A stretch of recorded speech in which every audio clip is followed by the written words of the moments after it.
Hello friends, welcome to subject series. आज हम करने वाले हैं इस चैप्टर को कंप्लीट। हमारे जो दो टॉपिक रह गए हैं, फिजिकल एंड केमिकल चेंज और प्योर सब्सटेंसेस, इसको आज हम कंप्लीट कर लेंगे। आगे बढ़ने से पहले मैं आपको सजेस्ट करूंगा कि अगर आपने इस चैप्टर के पहले तीन जो हमने पार्ट किए हैं फर्स्ट और सेकंड वीडियोज में, वो नहीं देखे तो प्लीज़ उनको जाकर एक बार चेक कीजिए। लिंक आपको डिस्क्रिप्शन में मिल जाएगा। Now moving to our next topic, that is physical and chemical change. दो तरह के चेंज होते हैं जब हम किसी मैटर को कन्वर्ट करते हैं स्टेट को दूसरी स्टेट में।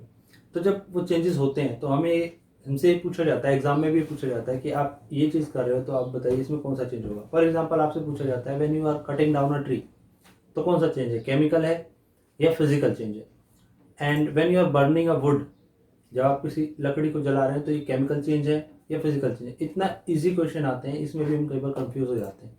तो देखिए, फिजिकल चेंज वो चेंज होते हैं जिसमें जो कंस्टिट्यूएंट पार्टिकल है या जो मैटर है आपका, वो वैसा कि वैसा बना रहता है। तो इसका मतलब फिजिकल चेंज कैसे रहेंगे? फिजिकल चेंज रहेंगे क्रशिंग, किसी चीज़ को क्रश कर देना, या किसी चीज़ पेपर है सपोज आपके पास, उसको फोल्ड कर देना, वो भी फिजिकल चेंज है। फिजिकल चेंज इन बेंडिंग है, कोई मेटल शीट आपके पास, आपने उसको बेंड कर दिया, मेटल रोड है उसको आपने बेंड कर दिया, तो वो भी फिजिकल चेंज है। फिजिकल चेंज में हम देख रहे हैं हमारा जो टेम्परेचर है उस पर्टिकुलर मैटर का, वो चेंज नहीं होता है, कोई उसमें गैस इवॉल्व नहीं होती है। तो इसका मतलब फिजिकल चेंज सिंपल होते हैं और विजिबल होते हैं सभी के लिए।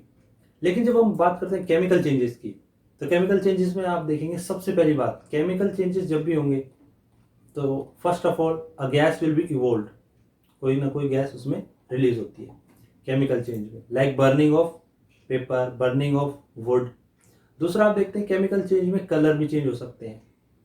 थर्ड आप देखेंगे जब केमिकल चेंज होता है तो जो प्रॉपर्टी होती है आपकी, जो स्टार्टिंग में आपके पास रिएक्टेंट्स रहते हैं और जो आपके पास फाइनल प्रोडक्ट बनता है, उनका जो प्रॉपर्टी है, उनकी प्रॉपर्टी भी चेंज हो जाती है। And about all these changes we can say कि फिजिकल चेंजेस और केमिकल चेंजेस में बहुत डिफरेंस है, जिसके थ्रू आप बहुत सारे एग्जांपल्स को बता पाएंगे। फॉर एग्जांपल हम डिस्कस कर लेते हैं कि बर्निंग ऑफ पेपर क्या है। तो बर्निंग ऑफ पेपर को हम आइडिया सिंपल है हमारे पास, जब पेपर बर्न होता है तो पेपर का कलर चेंज होता है वाइट से ब्लैक, गैस इवॉल्व होती है। तो ये सारी चीज़ें क्या बताती है? It is a chemical change.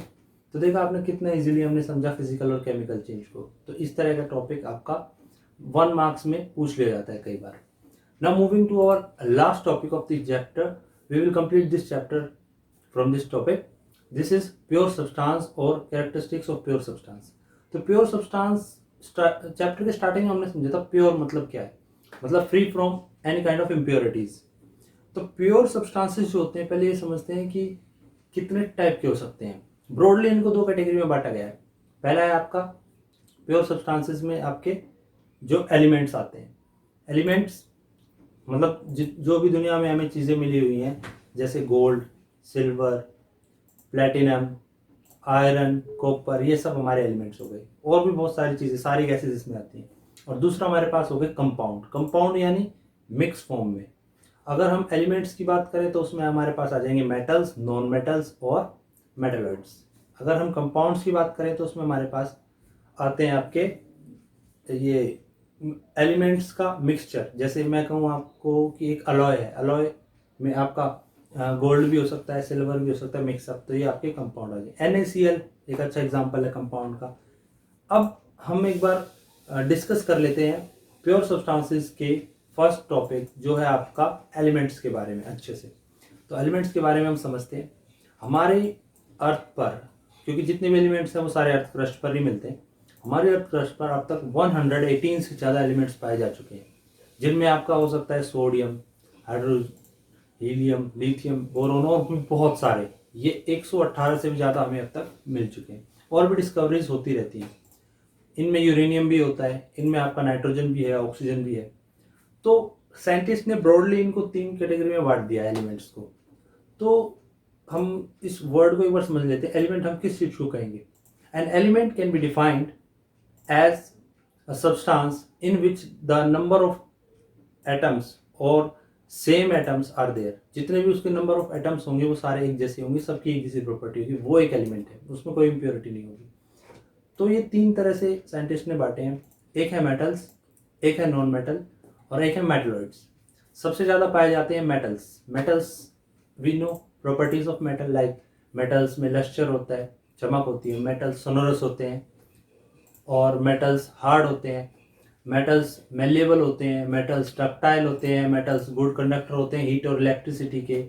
तो कहने का मतलब है मेटल्स से हम फेमिलियर हैं, अच्छे से हम जानते हैं मेटल्स को। और मेटल्स के एग्जांपल बहुत सारे हैं, कॉपर, आयरन, सिल्वर, गोल्ड, ये सब मेटल्स हैं। कुछ मेटल्स सॉफ्ट भी होते हैं, जैसे आपने लिथियम पढ़ा होगा, सोडियम पढ़ा होगा आपने, सॉफ्ट मेटल्स हैं। इसके बाद हम मूव करते हैं हमारे सेकंड वाले पे, जो है हमारा नॉन मेटल। जो भी प्रॉपर्टी आपने मेटल की पढ़ी है उसकी जस्ट रिवर्स होती है नॉन मेटल की प्रॉपर्टीज। मतलब नॉन मेटल क्या हो गए? नॉन मेटल वो हो गए जो आपके ब्रिटल होंगे, हार्ड नहीं होते, ब्रिटल हैं, टूट जाते हैं।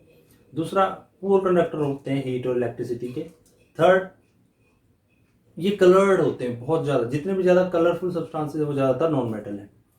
और इसमें एक एक्सेप्शनल केस भी मिलते हैं, एक्सेप्शनल केस मिल जाएंगे इसमें आपको, जैसे ग्रेफाइट। ग्रेफाइट एक एक्सेप्शनल केस है, ये गुड कंडक्टर होता है हीट और इलेक्ट्रिसिटी का। तो हमने देखा कि मेटल्स और नॉन मेटल्स की स्ट्राइकिंग डिफरेंट कैरेक्टरिस्टिक्स हैं। अब हम बात करते हैं मेटलॉइड्स की। तो जब हम मेटलॉइड्स की बात करेंगे तो हम ये समझेंगे कि कुछ ऐसे सब्सटेंसेस भी हैं नेचर में जिसके अंदर कुछ प्रॉपर्टी तो मेटल्स की है और कुछ नॉन मेटल्स की है, यानी दोनों की प्रॉपर्टी का मिक्सचर होता है। अगर दोनों की प्रॉपर्टी का मिक्सचर है तो वो अलग अलग टाइम पे, अलग अलग सिचुएशन पे अलग अलग प्रॉपर्टी शो करेगा। Sometime that material will behave like a metal, sometime it behaves like a non metal, जैसे बोरॉन, सिलिकॉन और जर्मेनियम। तो इस तरह से हमने देखा, ये टॉपिक भी हमारा कंप्लीट हो गया है। अब हम मूव करते हैं हमारे लास्ट टॉपिक, जो है कंपाउंड। कंपाउंड क्या होता है? कंपाउंड का मतलब ही होता है कि जुड़ा हुआ है। क्या? दो चीजें जुड़ी हुई। इसमें हम बात करेंगे compound is substance which is made up of two और more than two type of elements combined in a fix proportion. ये आप ध्यान रखेंगे, इसमें फिक्स प्रोपोर्शन में होता है। अगर ये फिक्स प्रोपोर्शन में कंबाइन नहीं होंगे तो फिर कंपाउंड में मिक्सचर में डिफरेंस ही क्या रह जाएगा? इसके बारे में भी हम डिस्कस करते हैं। पहले हम कंपाउंड के बारे में डिस्कस करेंगे। कंपाउंड के अंदर जो दो चीजें आपस में मिक्स होंगी उनका ना प्रोपोर्शन फिक्स्ड होता है। यानी अगर सपोज NaCl एक कंपाउंड है, टेबल सॉल्ट जिसको बोलते हैं, तो Na और Cl, एक एटम Na का, एक एटम Cl का, सोडियम और क्लोरीन का एक एक एटम ऐड होगा तो NaCl बनेगा। ऐसे कभी नहीं होगा कि दो एटम आप उठा लेंगे सोडियम के और एक क्लोरीन की तो आपका NaCl बन जाएगा। इनकी जो क्वांटिटी होती है वो फिक्स होती है और फिक्स प्रोपोर्शन में ही ऐड होते हैं। कंपाउंड जो होते हैं आपके, कंपाउंड्स बहुत सारे हो सकते हैं, लाइक सॉल्ट है, बहुत सारे हमारे पास डिफरेंट टाइप्स के कंपाउंड हो सकते हैं। लेकिन अब बात आ जाती है कि अगर कंपाउंड में भी दो या दो से ज़्यादा चीज़ें मिक्स होती हैं और मिक्सचर में भी दो या दो से ज़्यादा चीज़ें मिक्स होती हैं, तो डिफरेंस क्या रहेगा कंपाउंड और मिक्सचर में? तो हम यहाँ क्लियर करना चाहेंगे इन दोनों में डिफरेंस। सबसे पहली बात, मिक्सचर में दो या दो से ज़्यादा चीज़ें मिल सकती हैं, लेकिन कितने अमाउंट में?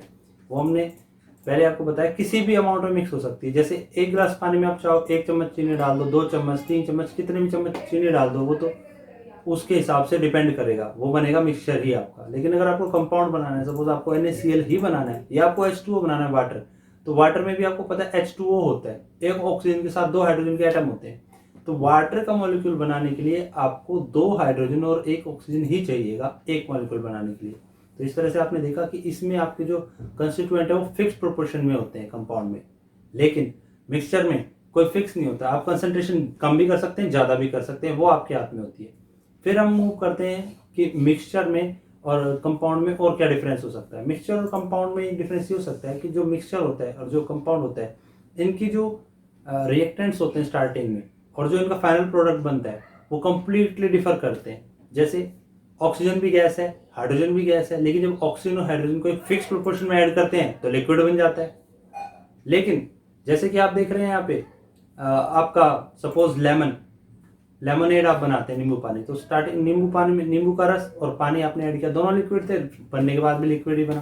तो इस तरह से आपने देखा ये कुछ डिफरेंस होते हैं हमारे जो कंपाउंड और आपके मिक्सचर में रहेंगे। तो देखा आपने फ्रेंड्स, कितने इजीली हमने पूरा चैप्टर कर लिया। ये चैप्टर देखने में बहुत ज़्यादा कॉम्प्लिकेटेड लगता है और ऐसा लगता है पता नहीं क्या रॉकेट साइंस है। इसमें इतने सारे तो मेथड्स हैं, इतने सारे नए वर्ड्स हैं जो आपको कंफ्यूज करेंगे। लेकिन आई होप कि इस वीडियो को देखने के बाद अब आपकी सारी प्रॉब्लम दूर हो गई होंगी।